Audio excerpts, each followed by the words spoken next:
everyone, welcome to Morning Laziness. This is Nilima Kayes, and today we are bringing to you an interview session with Ms. Dethra Giles. Morning Laziness is an online magazine dedicated to women. It showcases various articles, personal life stories, and interview sessions on different matters concerning women. And today, our interviewee, Ms. Dethra, happens to be the CEO of Execute Prep. So let us welcome our interviewee. Hello, Dethra. Hello. How are you? I'm doing good. How are you doing today? I am doing wonderful. It's just great to be here. So thank you so much for joining us today on board. We truly appreciate your time. So to begin with, how do you normally begin your day? I have what I call a confidence routine. I actually have a training session where I teach people to improve their confidence. So I have a confidence routine. I start my morning off with giving thanks. I am a religious person, so I'm unapologetic about that. So I start my day off about giving thanks, and then I set the tone for what the day will be. I tell myself how my day is going to go, how I'm going to behave in that day, and what things are going to happen to me in that day. And then I get up and I am the boring person. I get up and I do exercise. I probably either run or work out with my trainer or take my dog for a run. And then I do my hygiene routine and get my day started. That sounds great. So what made you smile today? Oh my gosh. Just realizing every day, especially since this situation we've had with COVID, the pandemic, I've had confirmation that I've made pretty good life decisions in the people that I've surrounded myself with. So when I wake up next to my husband, May 21st, we've been married, May 5th, we've been married for 21 years. And I've raised children that I actually like and enjoy. And so just getting up and having to see them in the morning and liking the fact that I see them makes me smile. Well, that's so cute. Now, what did you have on your breakfast platter today? So my breakfast, oh my gosh, I do horrible. So now you're going to reveal my secrets. I am horrible about eating breakfast. Every now and then I may have like a banana or something, but typically I don't really eat until lunch. So I wake up and drink about 24 ounces of water every morning, but sometimes that's it. And that's so bad. Oh, okay. That's something new to me. Well, yes, you have revealed your secret through morning listeners, but it's okay.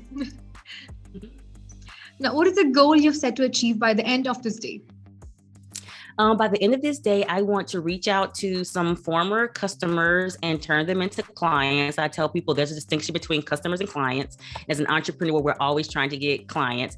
So I have a goal to reach out to them, but I also have a goal to enjoy time with my friends.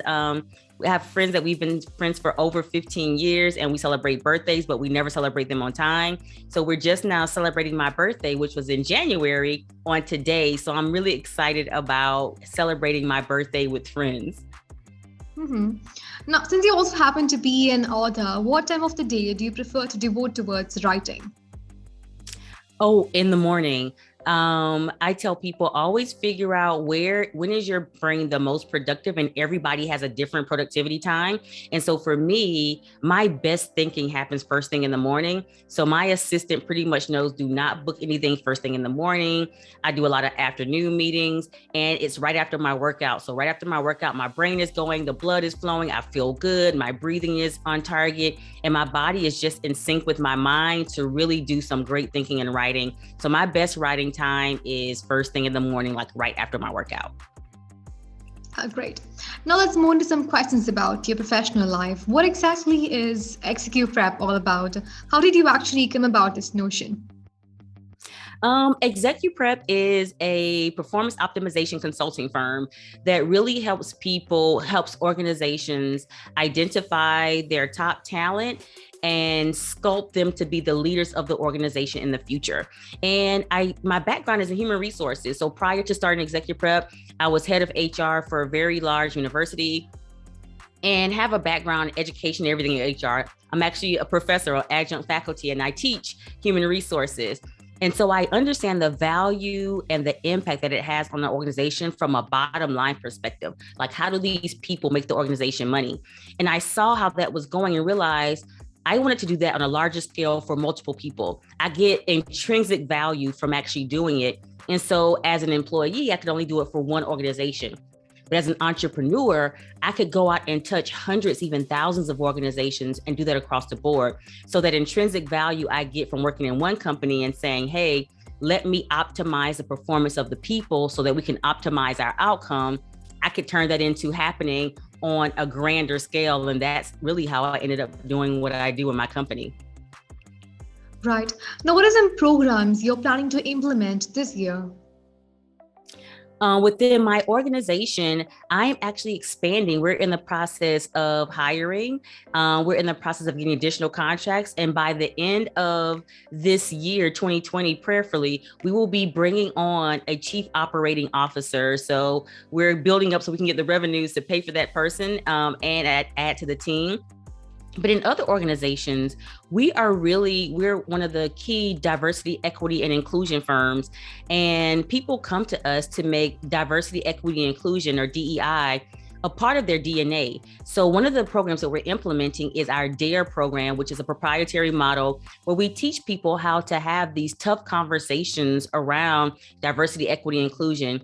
And DARE simply stands for describe, acknowledge, review, and engage. And it's a formula that we teach people so that they're able to implement using this formula when they're in the middle of having a tough conversation, especially around one of those topics around diversity, equity, inclusion, and racial justice. That sounds interesting. Now, what is the book, since you happen to be an author, what exactly is the book Unstuck Discovering Career Limiting Actions all about? What in fact motivated you to write this? Yeah, please. So I actually talk about this in one of my TED Talks, the TED Talks that's called Employeepreneur.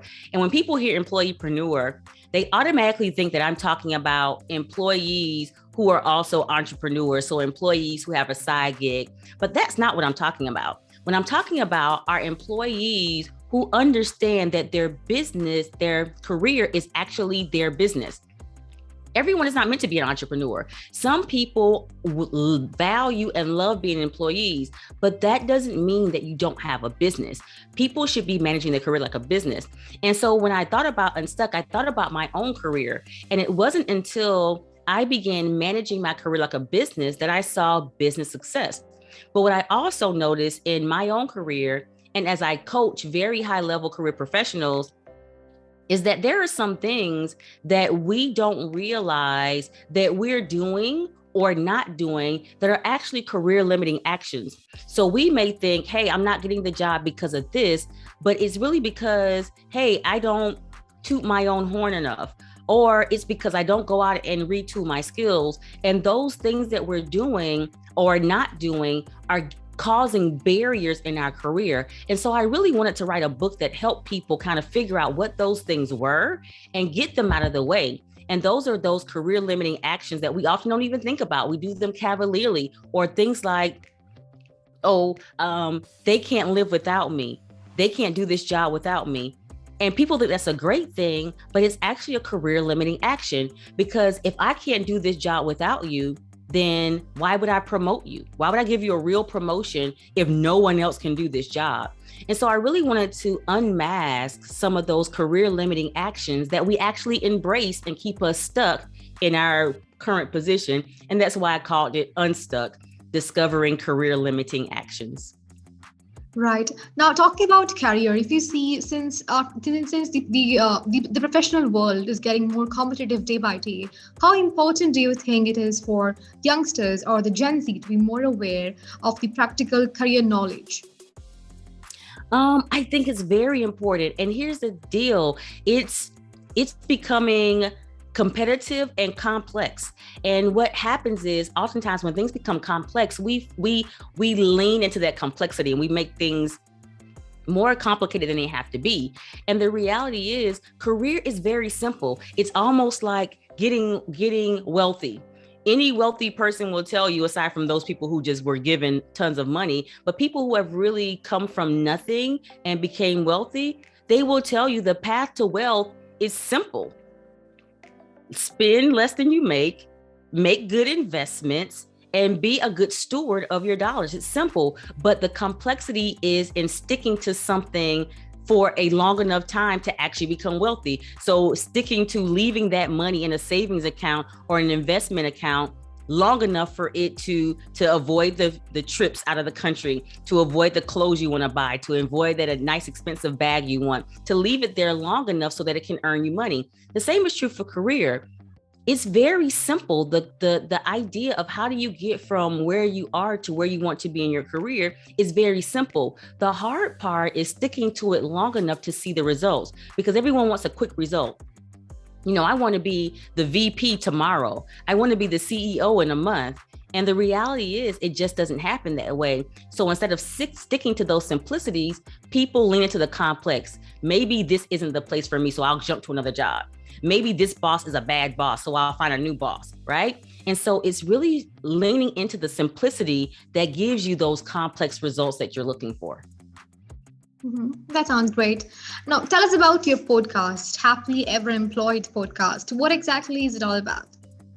So Happily Ever Employed podcast is my podcast for employeepreneurs. And I really break down what it takes to do career, what it takes to get the promotion you want and the pay that you deserve. And I do it in a no holds barred fashion. This is not the frou-frou, pat on the back, you're doing a great job type of thing. This is a get your pen, get your pad, get your Remarkable 2, get your iPad out and take some notes type of thing. I give practical advice for people to walk away and go and actually implement in their career strategy. Some of the stuff I talk about on my podcast are things that people pay me a lot of money to teach them. I mean, I work with Fortune 500 companies and people on my team, and even myself, we coach some top executives around the world. And people pay us pretty good money to talk about this stuff and teach them this stuff. And these are the secrets that I reveal on my podcast so that people who maybe can't afford to pay us for coaching can still get the career advice and information and tools and techniques they need to really get their career from point A to point B. Right. Now, as you had mentioned earlier, you have done a couple of TEDx speeches as well. So how was your first session? Were you nervous? Oh my gosh. Listen, I speak around the world to thousands of people. I have had speaking engagements on every continent except for Antarctica and Australia, and I'm working on Australia. Conferences that range from 500 people to 17,000 people. And I don't care when I speak, I am always nervous. And people think I'm joking. And I even coach speakers. And I tell them, if you aren't a little bit nervous, then you're probably overconfident and you're setting yourself up for some gaffes. So I'm always nervous. But the very first one was a little bit nerve-wracking, not because I'm always nervous when I speak, but it was nerve-wracking because TED does a great job of making sure that they bring experts to the stage, that people aren't up there just randomly talking about things that they know anecdotally, right? And so when you are an expert, it's very difficult to chisel all of the information you have in your head down to 15 minutes or less. And a TED Talk is typically 15 minutes or less. And so I told you, I have 3 degrees in this stuff. I write books about this stuff. I write articles about this stuff. I teach college courses about this stuff. So to take all of that knowledge and narrow it down to a 15-minute talk was so hard. So it was very nerve-wracking to do my first TED Talk. And now I've done 4 now, and I will say it hasn't gotten easier. It's still nerve-wracking. Thank you for sharing with us that. Now, what exactly is the 10-week program on confidence all about?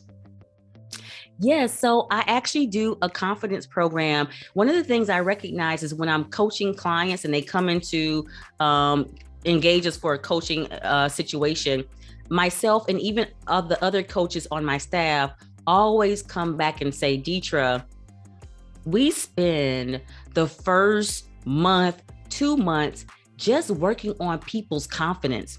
The confidence to speak up in meetings, the confidence to ask for that contract, the confidence to ask for the promotion they want or the pay that they deserve.